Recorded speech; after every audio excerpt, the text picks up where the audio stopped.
گنجائش نہیں، لیکن جتنا اللہ رب العالمین کی توفیق سے اور اس کے فضل سے ہمیں ذکر کرنے کا شرف حاصل ہو۔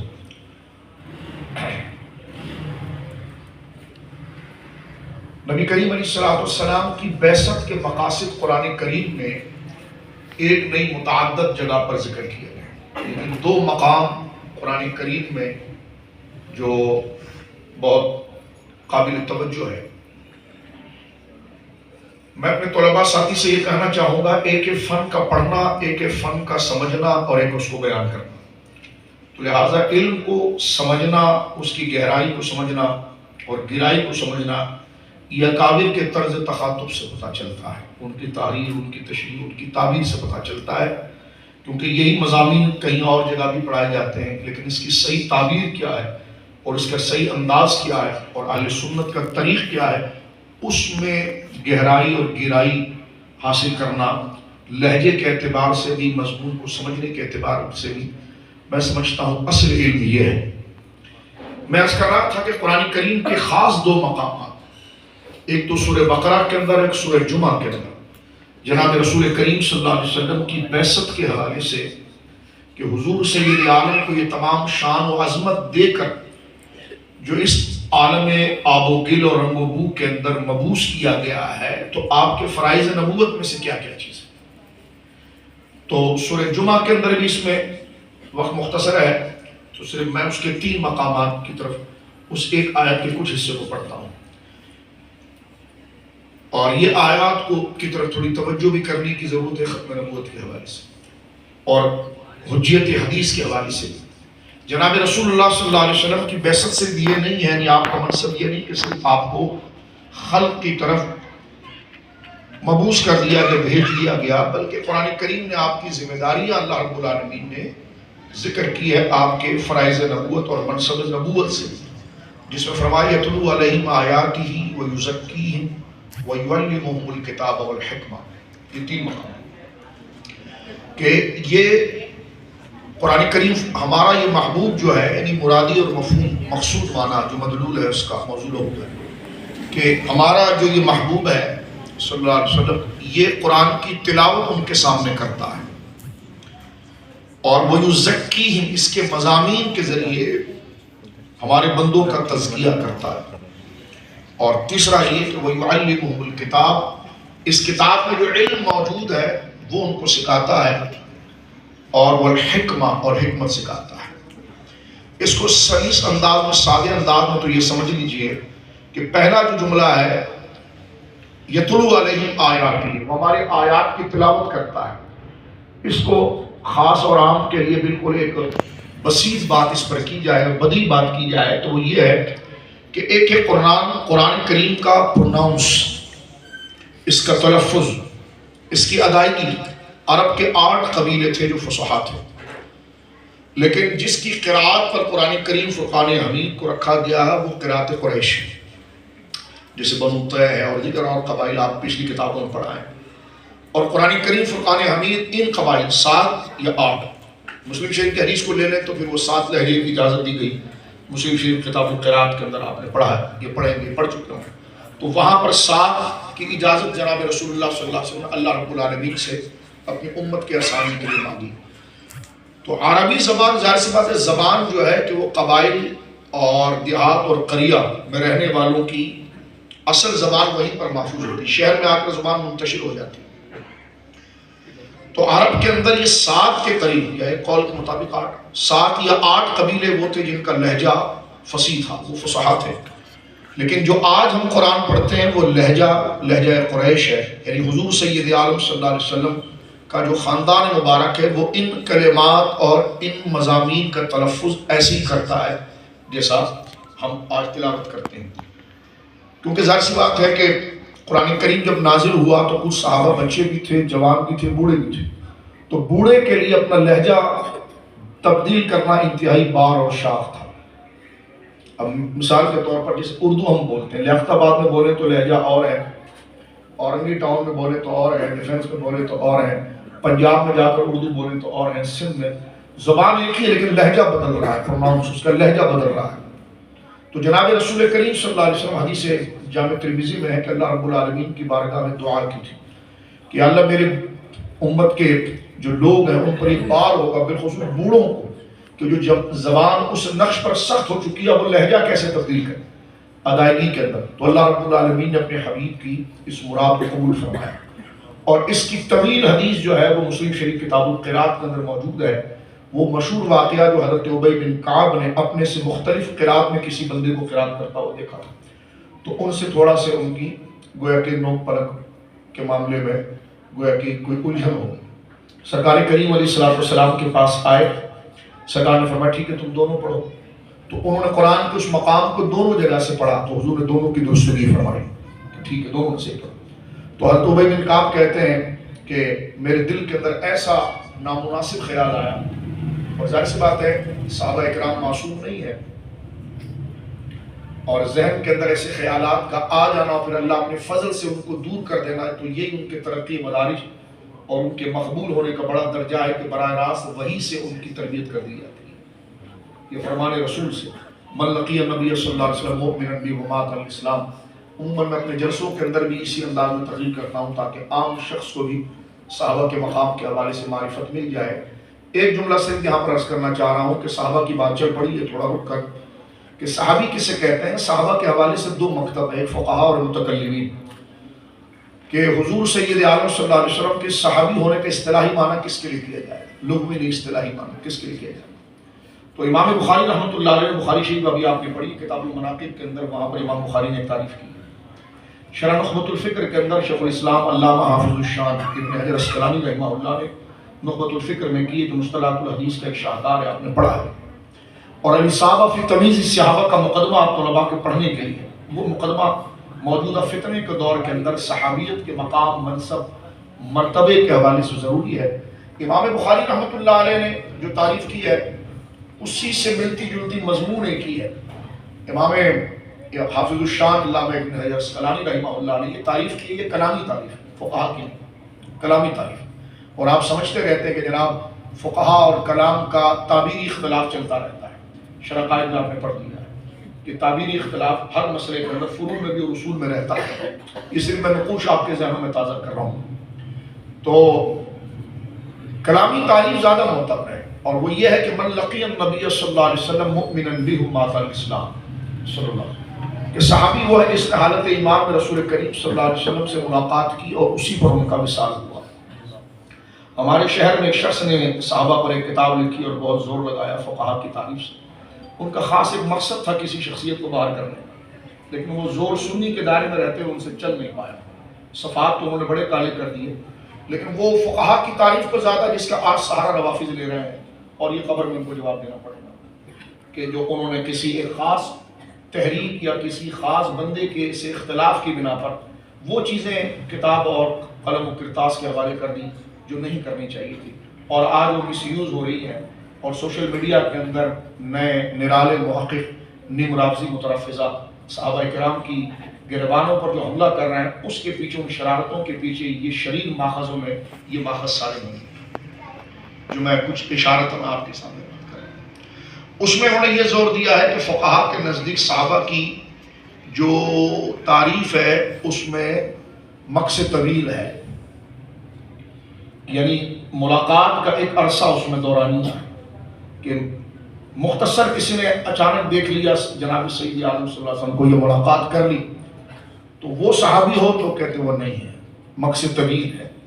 یعنی جناب جو ہے کہ کچھ وقت اس نے سپینڈ کیا ہو، گزارا ہو، حضور سے تعلیم لی ہو، لیکن اس پر وہ کھڑے نہیں ہو سکتے، اس لیے کہ آخر اس کی حد کیا ہے، تحدید کیا ہے، کہ کم سے کم کتنا سال ہے، کیونکہ اس میں تو اقوال کی ایک لسٹ ہے، جیسے صحابہ کی تعریف میں ایک لسٹ ہے کہ جناب صحابی کے لیے عمر کیا ہونی چاہیے، آپ نے پڑھا، تو کیا عمر، جس طرح اس میں اقوال ہے کہ عمر کیا ہونی چاہیے، تو خوارج یہاں سے چھلانگ مار کر حسنین کریمین کو صحابی سے نکالنے کی شرارت کرتے ہیں، اور وہ یہ کہتے ہیں کہ جناب بچہ جو ہے وہ صحابی نہیں ہو سکتا، ٹھیک ہے، اور اہل سنت و جماعت جو ہمارے تمام ماخذ اصول اگر آپ دیکھیں تو اس میں نواسب اور خوارج کا زبردست قسم کا ہمارے محدثین و علماء بالخصوص جو مصطلحات کو مرتب کرتے ہیں وہ اس بات کو دلائل سے ثابت کرتے ہیں، اور امام حسن حسین جن کی عمر سرکار کریم علیہ السلام کی حیات ظاہری میں 5 سال 6 سال یا 6 سال یا 7 سال تھی، ان کی صحابیت کو ثابت کرتے ہیں۔ تو جس طرح خوارج حضرت امام علی مقام حسنین کریمین کے بغض میں یا کسی علمی تعلیم میں ان کی بات کو ان کو صحابیت کی شرف سے ہٹانے کی کوشش کرتا ہے۔ اسی طرح کچھ لوگوں نے عبارتوں کو نہ سمجھنا یا اس کا جو حل موجود ہے اہل سنت کے اندر، اقوال جمہور کا جو موجود ہے، تو جمہور کی راہ کو چھوڑ کر پھر وہ پرانی کتابیں اٹھارنا اور وہ کاغذوں کو پرکھنا اور ایک لائن دینا کہ جناب صحابی وہ ہوں گے جن کا یہ عرصہ ہوگا۔ تو اس میں ایک قول ہے حضرت سعید بن مسیب رضی اللہ تعالیٰ عنہ کا جو 2 سال یا 1.5 سال کا ہے۔ اگر اس کو مقصد طویل کے اعتبار سے یا حضور سید عالم کی صحبت اور مدت کے اعتبار سے رکھ دیا جائے تو اس میں تو ایک لمبی فہرست صحابہ اکرام کی جو صحابت سے بات ہوئی، جس میں حضرت عامر بن واصلہ رضی اللہ عنہ جن کو تفضیلی کبھی نہیں چھوڑتا اور وہ ہمارے بھی آقا صحابی ہیں، لیکن ہم یہ کہتے ہیں کہ سیدنا معاویہ کو باہر کریں گے تو ان کو کیسے داخل کریں گے؟ یہ تو بالکل حضرت مالک بن حویرث، حضرت وائل بن حجر، بخاری بڑی ہے اس سے جناب۔ تو یہ تو وہ صحابی جنہوں نے ایک جھلک کیا، ایک ملاقات جناب رسول اللہ سے کی، اور جس ہستی کے لیے آپ نے سارا گیم بنایا ہے انہوں نے تو حضور علیہ السلام کے ساتھ ایک لمبا عرصہ اور غزوات میں شرکت کی۔ تو یہ بغض صحابہ کے اندر طلباء کو ذرا یہ چمک دماغ میں ہونی چاہیے تاکہ وہ اس بات کو دیکھیں۔ تو تعریف یہی ہے کہ من لقی النبی صلی اللہ علیہ وسلم مؤمنا به ومات علیہ السلام، بڑی قیمتی باتیں ہیں کہ وہ شخصیت جس نے حالت ایمان میں رسول کریم صلی اللہ علیہ وسلم سے ملاقات کی اور اسی پر ان کا خاتمہ ہوا۔ اب آپ اس میں 2 چیزیں دیکھیں، ایک تو یہ ہو گئی بات، میں اس کو صرف اشارہ دے کر جاتا ہوں ورنہ اس میں پوری تقریر ہو سکتی ہے، فقیر کر سکتا ہے کہ فقہا اور اس میں، لیکن تعریف جو جمہور کی ہے وہ یہی ہے جو تمام علماء نے فتح المغیث میں اگر علامہ سخاوی کو دیکھیں، یہ تقریب الناوی جو شرح تقریب الناوی امام نووی رحمہ اللہ کو اگر آپ دیکھیں تو وہاں پر جو تعریف موجود ہے، یہ شرح امام نووی کا جو حاشیہ ہے مسلم پر، اس کو اگر آپ دیکھیں، علامہ ابن حجر اسقلانی کو اگر آپ دیکھیں، بعد کے جتنے علامہ باقلانی کو دیکھیں، تمام جو متکلمین اہل سنت کے ان کے نزدیک، جمہور کے نزدیک تعریف یہی ہے جو علامہ ابن حجر نے کی کہ ایک لحظے کے لیے بھی اگر کسی نے سرکار کریم سے ملاقات کی وہ صحابی رسول ہے۔ آپ کہیں گے کہ ایک سوال یہاں پر ہے، وہی سوال جو ذہنیت خوارج کی وہ یہاں پر پیدا کی، وہ کہتے ہیں بچہ کیسے صحابی ہو سکتا ہے؟ کسی ایک ماہر علم کا اگر کوئی شاگرد بڑی عمر کا مشاق کئی عرصہ اس کے پاس گزار چکا ہو تو ان کو ان کا شاگرد کہنے میں اس صاحب علم کا اعتبار ہے، بات سمجھ؟ لیکن ایک بچے کو اس صاحب علم کا شاگرد کہنا یہ کیا اعتبار؟ تو وہاں پر علماء نے کئی سوال میں ایک سوال دیا ہے کہ جناب رسول کریم صلی اللہ علیہ وسلم سے آپ سے صرف حصول علم شرف نہیں ہے، آپ سے ملاقات بھی ایک بہت بڑا شرف ہے۔ اور یہ بہت بڑا یعنی بات ہوتی ہے جس کی بنا پر حضرات حسنین کریم ہیں جو اس عمر کے اندر ہی علم کے اندر کمال غواسیت پر تھے، جو ہم محرم الحرام کی تقریر مسالی حدیث پڑھتے ہیں کہ اللہ رب العالمین نے چھوٹی عمر میں ہی مولا امام حسن کو علم کی کیا فراوانی عطا فرمائی تھی۔ وہ تمام بحث کو ایک طرف رکھتے ہوئے بھی دیکھا جائے تو اصل تو جناب رسول کریم صلی اللہ علیہ وسلم، جس کو اعلیٰ نے کہا کہ چمک تجھ سے پاتے ہیں سب پانے والے، فضل کا اصل مخزنی ذات مصطفیٰ کریم صلی اللہ علیہ وسلم ہے۔ ارے بھائی کوئی پڑھا ہوا ہو یا نہیں پڑھا ہوا ہو، وہ مدینے میں گنبد دیکھ کر آتا ہے تو وہ ہمارے نزدیک معتبر ہو جاتا ہے۔ تو اس نے کون سا وہاں سے علم حاصل کیا؟ صرف اس دیواروں کو دیکھ کر آتا ہے، اس ماحول کو دیکھ کر آتا ہے تو وہ لائق تکریم ہو جاتا ہے، لائق ستائش ہو جاتا ہے۔ تو جو جناب سید عالم کی زیارت کر رہا ہو اور حدیث کھڑی ہو کہ لا تمس النار مسلما من رآنی، اس شخص کو آگ نہیں چھوئے گی جس نے مجھے دیکھا، اور وہاں تعلیم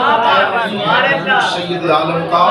دیدار ہی یہ بہت بلکہ اصل شرف ہے۔ تو لہذا اس لیے یہ تعریف بالکل احادیث اور عقلی اعتبار سے موضوع ہے کہ من لقی النبی صلی اللہ علیہ وسلم، اس نے ملاقات کی، اس میں مدت، اس میں لہجہ، اس میں تعلیم، کوئی شرط نہیں۔ ایک بات آگے آتی ہے کہ بعد ارتداد پھر جو داخل ہوئے ہیں ان کا کیا حکم ہے، وہ ایک الگ بات ہے، لیکن یہ موضوع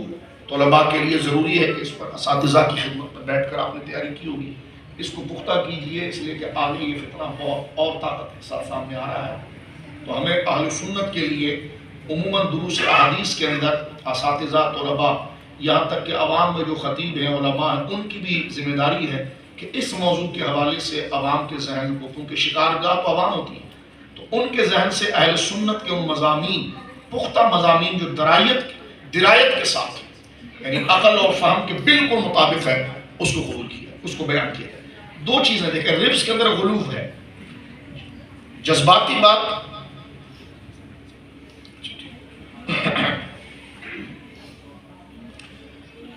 جذباتی بات سے بندہ بہت جلدی متاثر ہوتا ہے، یعنی کم علم اگر ہو نا تو وہ جذباتی بات سے زیادہ متاثر ہوتا ہے۔ اہل سنت کے جو آزمائش ہے وہ یہ ہے کہ آپ اہل سنت جو ہیں وہ شریعت کے راستے پر چلنے کو ترجیح دیتے ہیں، شریعت کی راہ کو ترجیح دیتے ہیں۔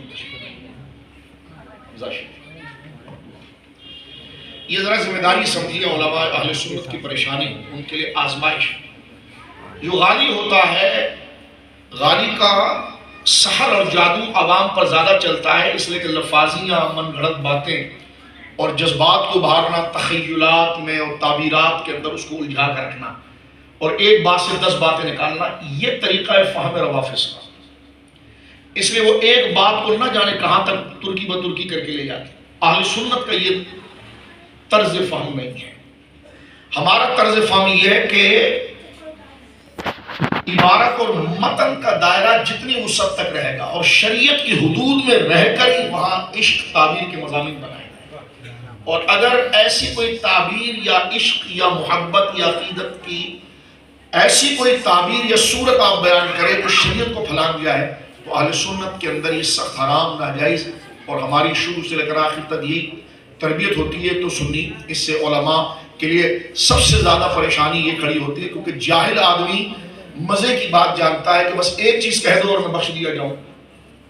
تو وہ کہتا ہے کہ ٹھیک ہے فلانا کر دے بخش دیا جائے۔ تو یہ سارے کھانے موڑا موڑا یہ وجہ سب چلتی ہے۔ یہ زیادہ بندہ انسپائر اس لیے ہوتا ہے کہ ایک جاہل شخص کے لیے، کم عقل کے لیے شارٹ کٹ زیادہ ہوتا ہے، اور اہل سنت کے لیے یہ میں لفاظی نہیں سنا رہا، یہ آپ کو جو ذمہ داریاں ہیں ان کے رسوخ اور تجربے سے چند تعبیر پیش کر رہا ہوں، اور یہ کوئی تقریر نہیں ہو رہی ہے، یہ ٹپس ہمارے سامنے آ رہے ہیں جو میں نے آپ کے سامنے ابتدا سے ذکر کیے ہیں۔ تو اس لیے اہل سنت کے لیے یہ ہے کہ وہ مضمون کی جو حدود ہے جو شریعت نے کھینچ دی ہے اس سے آگے اہل سنت نہیں نکلتی، اور اوپر کے دلائل اور بعد کے دلائل، اصل اور اس کے بعد فرع، تمام اصول رکھتے ہیں، کہیں سے گویا کہ موضوع جو ہے وہ تحریف لفظی یا معنوی کی طرف نہ چلے جائے، اور باطل جو ہے اس کو اس کا کوئی اعتبار نہیں ہوتا، اس کو اعتبار ہوتا اپنا مضمون سمجھانا، چاہے جھوٹ بول کر کیوں نہ ہو، اس لیے اس کی کربلا اور ہے، اس کی کربلا اور ہے، اکثر آپ سنتے رہتے ہیں۔ کیونکہ مطمع نظر، یہ بہت قیمتی بات میں آپ کے سامنے کر رہا ہوں، یہیں سے آپ سنجیدہ ہوں گے تو آگے آپ مضبوط ہو کر کام کرنے کی طرف جائیں گے۔ اسی طرح دیکھیں صحابیت کے حوالے سے اور منصب اہل بیت کے حوالے سے جو تناؤ ہمارے وہاں بنا ہے، در گر در گر در گر، یہ پھر وہ حملہ ہوا ہے، لیکن آپ کو بڑی بیداری کے ساتھ، سنجیدگی کے ساتھ، دلائل کے ساتھ قوم کے اندر قرآن و سنت اور اہل سنت کے رسوخ اور شریعت کے اعتبار کو، جہاں شریعت کا اعتبار بحال رہے گا وہاں رمزیت نہیں آئے گی، یہ آپ آزما لیجیے میری زندگی کا تجربہ۔ جہاں شریعت کا اعتبار رہے گا وہاں رفض اور غلو نہیں ہوگا، اور جہاں شریعت کے لیے جو مبلغ شریعت ہے وہ ذرا ڈھیل دے دیں اور جناب اعتبار شریعت، حرمت شریعت کو وہ ذرا کم کر لیں، پھر آپ پکی دیواریں لگا لیں یا مناظرے کر لیں، آپ اس فتنے سے بچ نہیں سکتے۔ یہی فکر اعلیٰ حضرت کی ہے دشمن احمد پہ شدت کی تھی، وہ شدت نہیں تھی، وہ یہ چیز تھی کہ جناب اسی چیز نے اعتبار شریعت باقی رہے گا، اعتبار تیری جنت تیری دوزخ سے تو کچھ ہی نہ۔ یہ کیا انداز ہے؟ یہ اعتبار دین کو باقی رکھنے کا ایک وہ طریقہ ہے جو عام لہجے کے اندر بیان کیا جا رہا ہے۔ تو لہٰذا مبلغین کو چاہیے کہ خود کو شریعت مطالعہ کی تعلیم اور جو اس کا دائرہ اس کا پابند رکھے، تاکہ وہی رویہ نیچے مرید اور تلامذہ اور لوگوں کے اندر منتقل ہوگا۔ تو میں نے عرض کیا، دوبارہ آ جائیے کیونکہ بات صحابی پر چل رہی تھی، تو صحابی کی تعلیم جمہور اہل سنت کے نزدیک یہی ہے جس نے مطلق حضور سے ملاقات کی، من لقی نبی صلی اللہ علیہ وسلم مومنا بہ وہ ماتا علی الاسلام۔ اور دوسری طرف جو یہ بات کی گئی ہے، جو قول لائے گئے ہیں، تو جناب اس میں بہت زیادہ سکم ہے عقلی اعتبار سے بھی، ورنہ تو جناب اس تعبیر کو لیا جائے گا تو صحابہ کرام کی لمبی فہرست ہے، ان کے اوپر یہ سارے الزام آ جائیں گے، جس طرح کہ یہاں پر حسنین کے لیے ناسبی کرتا ہے کہ جناب یہ تو تعلیم نہیں، عمر ایسی ہے۔ تو حضور سید عالم سے تعلیم لینا یہ مقصود ویسط ہے، لیکن ذات مصطفیٰ خود جو ہے وہ برکت اور شرف کا منبع اصل ہے. تو حضور سے ملاقات خود شرف ہے، تو وہ شرف تعلیم کے ساتھ تو تعلیم اور صحبت دونوں ہو تو وہ تو اعلیٰ درجے کے ہو جاتے ہیں. لیکن تعلیم میں اگر اس قسم کا رسوخ بھی نہ ہو تو صرف زیارت ہو جائے تو شرف کے اعتبار سے وہ صحابی ہوگا. سبحان اللہ. شرف کے اعتبار سے. اسی لیے حضرات حسنین کریمین کی صحابیت پر جو بات کی گئی ہے وہی چیز آپ لا کر یہاں پر گویا کہ رکھ سکتے ہو. اور یہ ساری حدیث کس حالت امام میں مجھے دیکھا وہ جناب جو ہے کہ وہ جنتی ہے، لا تمس النار مسلما من رآنی. تو یہ ساری احادیث نیچے جو موجود ہے یہ اس بات کی واضح دلیل ہے. اس پر آگے بڑھنا چاہتا ہوں. جس طرح خوارج سے جب آپ گفتگو کرتے ہیں فضائل اولیاء کی مبحث میں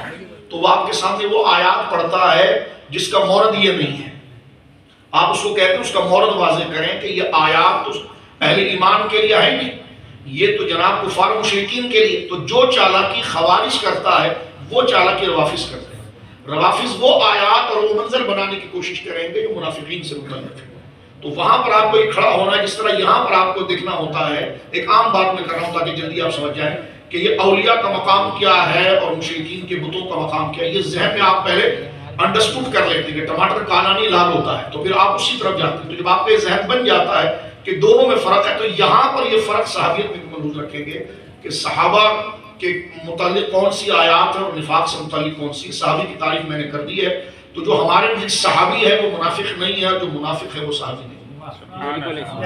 یہ کامل اصول ہے جس کی تشریح کی جائے تو جتنے اعتراضات یہاں پر کھڑے ہوتے ہیں وہ تمام کا تدارک. اور دوسری بات یہ کہ کہیں پر احادیث میں لفظ صحابی کے اعتبار سے کوئی چیز آپ کو تان میں نظر آتی ہے تو وہاں پر اکثر جو ہے وہ لغوی معنی مراد ہوتا ہے، اصطلاحی صحابیت مراد نہیں ہوتی ہے. یہ بند الفاظ میں نے کئی بحثوں کو آپ کے سامنے عرض کیا ہے تو یہ آپ نے جناب جو ہے کہ وہ غور کرنا ہے.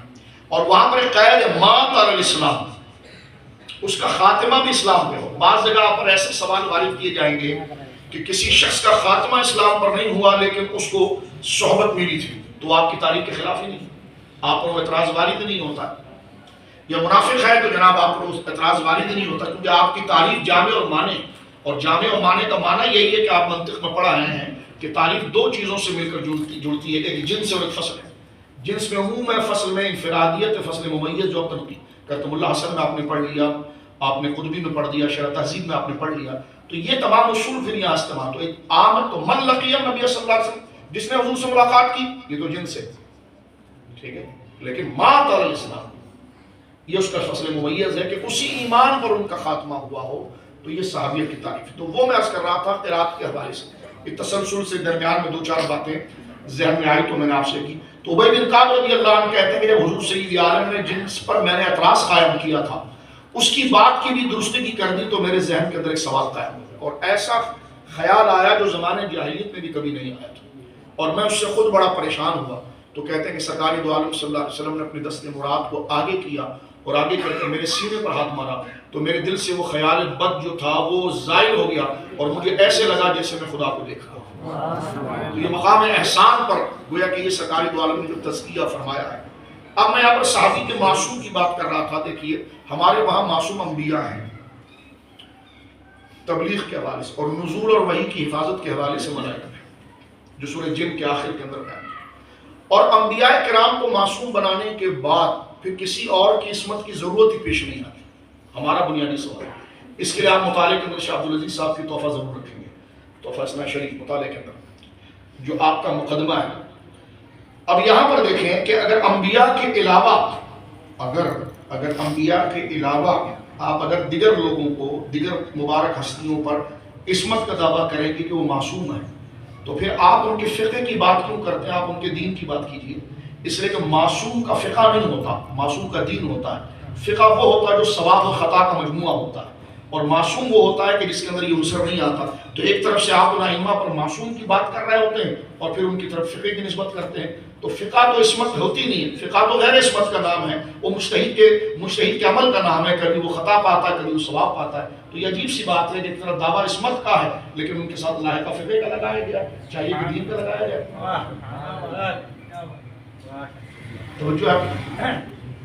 پھر یہ کہ بڑی پیاری بات ہمارے اکابر نے کی ہے، وہ بڑی سمجھداری کی کہ آخر چلو یہ چھوڑیں کون معصوم. پہلے یہ سمجھ لیے کہ معصوم بنانے کی لاجک کیا ہے،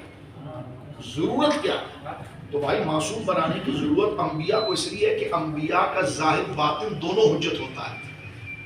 ان پر اللہ کی وحی اترتی ہے. وحی وہ ہے کہ جس میں شک آ گیا تو سارا نظام ہی منتشر ہے.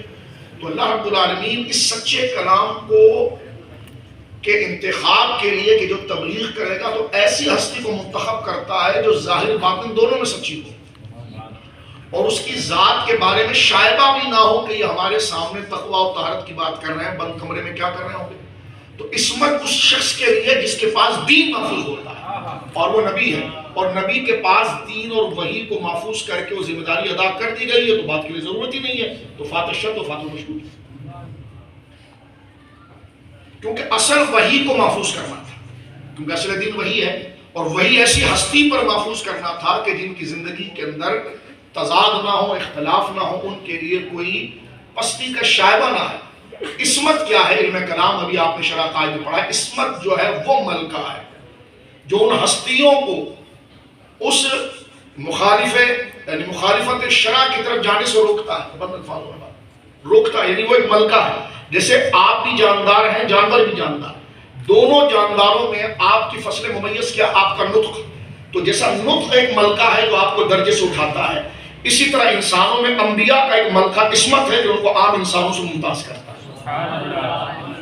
اس کو سمپل انداز میں سمجھ، یہ ملکہ ہے، یعنی ایک خوبی ہے جیسے آپ کے اندر عقل کی خوبی جانور میں نہیں، اور یہ عقل کی خوبی آپ کو نظر و استدلال کی طرف لاتی ہے. ان کے اندر نظر و استدلال نہیں جو اپنی منطق میں پڑھا ہوا ساری ادلہ کی بات ہے، تساوی ہے، تباین ہے، مطابقی، یہ ساری جو بات آپ پڑھتے ہیں، یہ سارا کیا مقدمہ ہے؟ یہ نظر و استدلال کا ہے. اور یہ کیا بات ہے؟ یہ حواس کی بات نہیں، یہ عقل کی بات. تو نظر و استدلال کے ذریعے تصور مجہول کو حاصل کرنا، جس کو آپ نے قطبی میں پڑھ لیا ہے تصور سازش جی میں آخر میں. تو وہ کیا ہے؟ تصور محض نہیں، وہ نظر و استدلال کا جو طریقہ ہے وہ عقل کا ہے. تو عقل یہ اللہ نے جانوروں کو نہیں دی، عام حیات رکھنے والے حیوانوں کو نہیں دی، انسان کو دی. تو عقل ایسا ملکہ ہے جو عام حیوانوں کے اندر انسان کو کے لیے فصل ممیز بنتا ہے. تو انبیاء یعنی انسان جاندار ہونے کے باوجود یہ ملکہ عقل جو ہے عام جانداروں سے اسے اعلیٰ کرتا ہے. تو اسی طرح انبیاء انسان ہونے کے باوجود یہ ملکہ عصمت ان کو اوروں سے ممتاز کرتا ہے. اب یہ جو ملکہ عصمت ہے، بات سمجھ رہے ہیں؟ ملکہ عصمت جو ہے یہ کیوں دیا جاتا ہے؟ یہ دین کو محفوظ کرنے کے لیے، شائبے سے بچانے کے لیے. اس لیے نبی کی خلوت بھی حجت ہوتی ہے، مفتی کا قول، مجتہد کا قول حجت ہوتا ہے، لیکن شارع کا کی تنہائی بھی حجت ہوتی ہے، خاموشی بھی حجت ہوتی ہے، اس کی تقریر بھی حجت ہوتی ہے. تقریر کو ہمارا مقرر رکھنا اس کی حدیث کی طرف. سرکار کے سامنے کوئی کام ہو، حضور نے کچھ نہیں کرنا، ہاں نہ خاموش ہے، تو یہ بھی حجت ہو گیا. کیونکہ یہ معصوم کیا ہے، کیونکہ ان کی زندگی کے اندر غیر شرعی امور اور شائبہ کی طرف جانے کا کوئی جزمن، ارادتن، نیتن ایسی کوئی چیز ان کے اندر نہیں ہوتی ہے. اور اسی کو عصمت کہا جاتا ہے جو شرع قائد میں آپ نے پڑھی ہے دوبارہ تازہ تر. تو یہ وہ ملکہ ہے، اور اس کی اصل وجہ کیا ہے؟ دین محفوظ کرنا. میں نے ایک سے کہا کہ جناب یہ 12 بزرگ ہستیاں ہیں، یہ دیگر ہستیاں ہیں، ان کے لیے عصمت کا دعویٰ کیوں ہے؟ کیونکہ عصمت جگہ ہر چیز اپنی ضرورت کے اعتبار سے ہوتی ہے. جو ضرورت تھی وہ مکمل ہو گئی، جس وجہ سے معصوم بنانا تھا وہ ضرورت انبیاء پر مکمل ہو گئی. کتاب، قرآن، دین، اصول، قطعیات، ان کو بنانے کی کیا ضرورت ہے؟ کہنے کہ یہ مبلغ ہے. تو میں نے کہا مبلغ تو بھی ہے، تو پھر 12 میں انحصار کیوں ہے؟ تو یہ تو کروڑوں اربوں میں جائے گا. اگر عصمت کی وجہ تبلیغ دین ہو، شارع ہو، یعنی